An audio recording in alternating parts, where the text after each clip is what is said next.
2 సంవత్సరాల పరిపాలన పూర్తయింది. 2 సంవత్సరాల పరిపాలనకు సంబంధించి ఇప్పుడు ఉత్సవాలు కూడా చేస్తూ ఉన్నారు. ఉస్మానియా యూనివర్సిటీకి కూడా ముఖ్యమంత్రి స్థాయిలో డైరెక్ట్గా అక్కడికి వెళ్ళి 1000 కోట్లకు సంబంధించినటువంటి కొన్ని నిధులను కూడా ఇస్తామని చెప్పడము, తర్వాత ప్రతి జిల్లా కేంద్రంలో కూడా విజయోత్సవాలకు సంబంధించినటువంటి సభలను కూడా ఏర్పాటు చేయడం జరిగింది.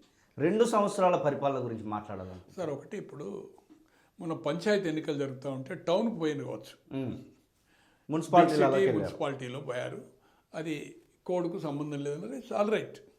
బట్ దాంట్లో పోయి ఏదైతుందో మనం సర్పంచ్ ఎన్నికలు ప్రభావితం చేయడానికి పోయినాం.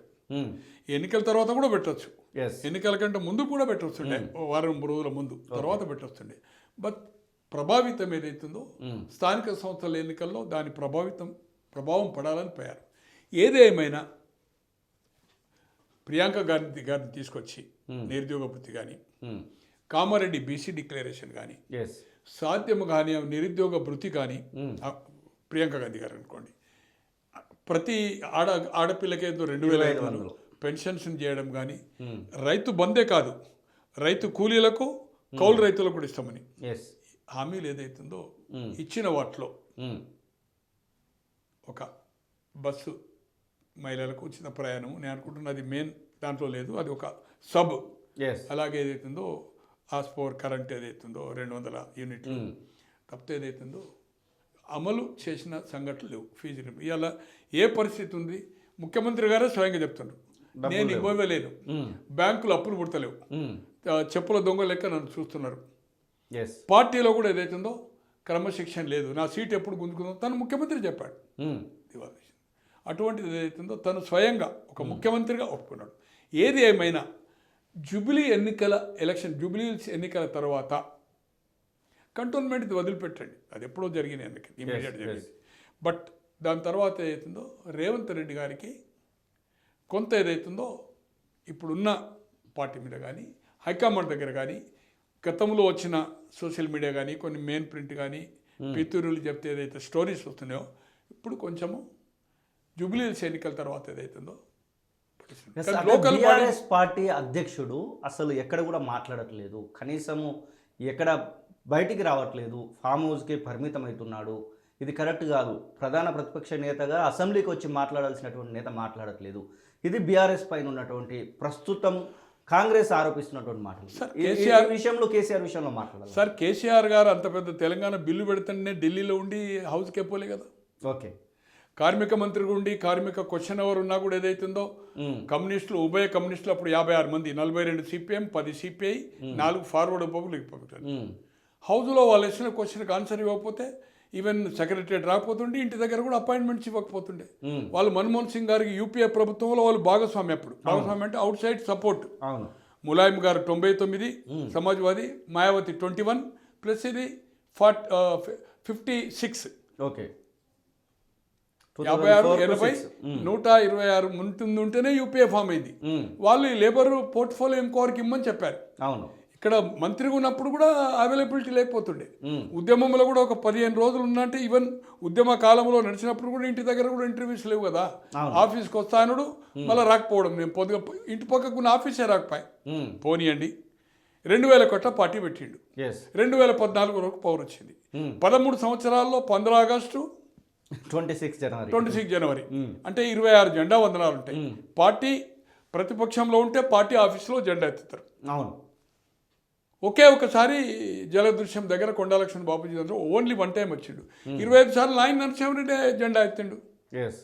అంబేద్కర్కు ముఖ్యమంత్రిగా ఎవరున్నా హైదరాబాద్లో నేను చూస్తున్న దాదాపు ఆఫ్టర్ 83 రామారావు గారు వచ్చినప్పటి నుంచి ఖచ్చితంగా ట్యాంక్ బాండ్ విగ్రహానికి ఏదైతుందో పూలమాల అర్పిస్తారు.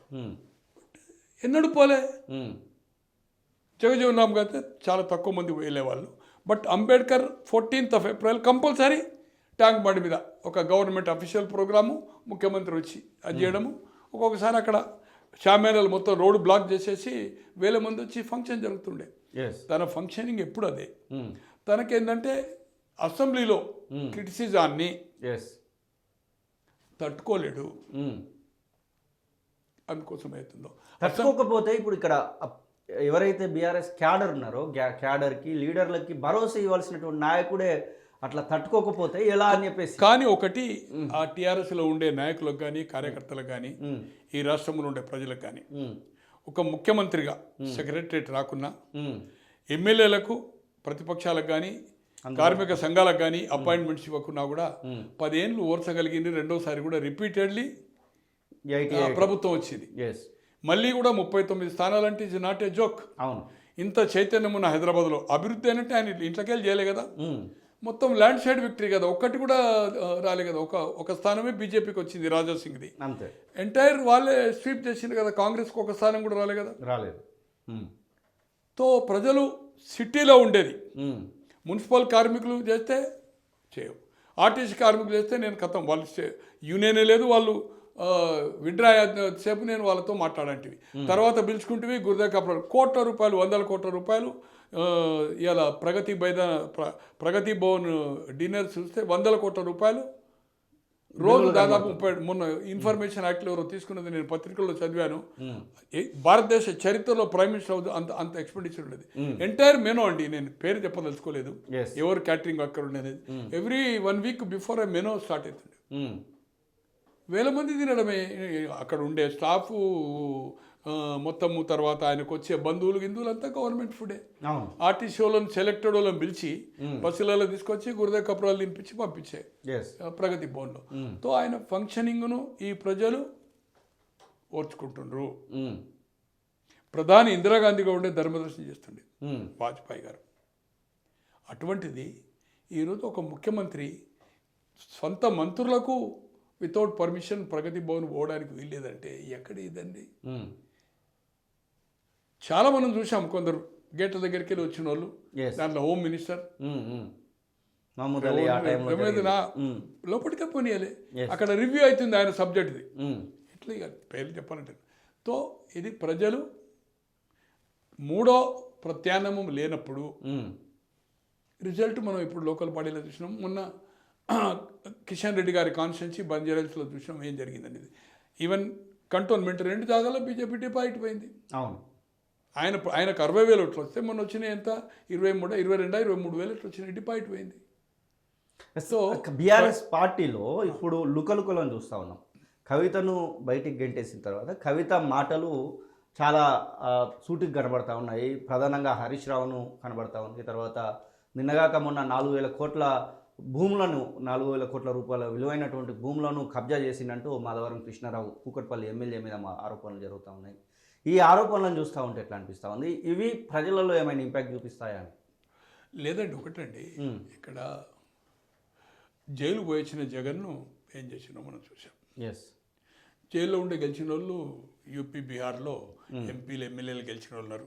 జార్జ్ ఫెర్నాండెజ్ అంటే అది ఎమర్జెన్సీలో పెట్టారు, రైల్ ట్రాక్ అది సంథింగ్, జైల్లో ఉండి గెలిచాడు 3 లక్షల పైన అనుకోండి 77లో జనతా పార్టీ రైతు నాగల గుర్తు మీద. సో ఆల్టర్నేటివ్ లేనప్పుడు గుడ్డు తింటోడు వస్తాడట, గుడ్డు పోయి కోడి అవుతుంది, కోడి పోయి మేకన గొర్రె అవుతుంది, గొర్రె పోయి బర్రె అవుతుంది, బర్రె పోయి ఏనుగవుతుంది.